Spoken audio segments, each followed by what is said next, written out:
Okay, so to continue on from where I left off at, this portion right here is the editor. There's the visual, the text, and the VanTam. In most cases, you will work within the visual, but this particular theme allows you to use a somewhat kind of a drag and drop builder. And the reason I say that is because there are constraints in it. It's not a true WYSIWYG. It just helps with placing the items here as opposed to using shortcode. So instead of just pulling down things, you'd actually have to type this out or use something like the VanTam editor, and it'll just add the shortcode there for you. So whichever one is more comfortable for you, you can use.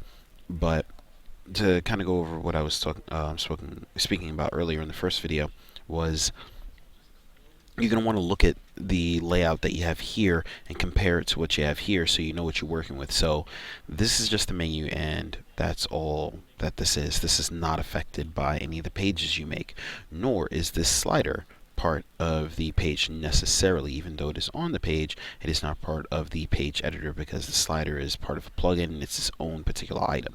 So from here down is what you're actually going to see within here. So a call out box, which is this long portion here, is actually this.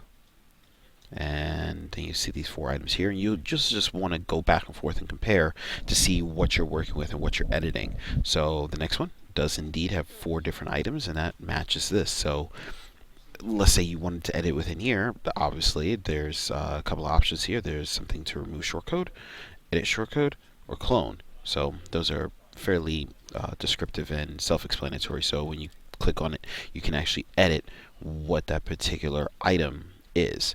And see, it says like right here, this is column width of 3/4. Welcome to Kahlo, the ultimate business theme. See, that's what this is right here. It's 3/4 wide, and the text is here, and it looks like there's a button ID.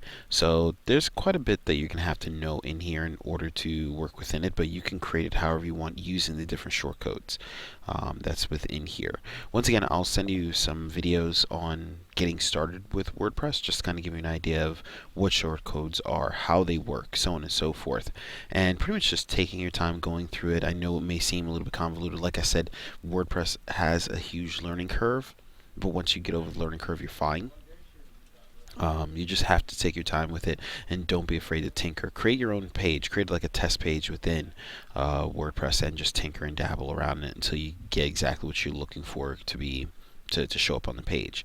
So as with anything, one of the other big things that I recommend to all my clients is, once again, once you're done or you've made some edits, you're going to want to look to save. You're going to want to look to edit, because it's not going to do it for you automatically. So I just hit save element, and then you're going to want to update the page. You need to do so before the changes take effect. If you don't do so, then those changes that you made are not going to save. You're going to end up having to do the work all over again. So feel free to go through this, toss me your questions if you have any, and we'll just continue from there. Thank you very much.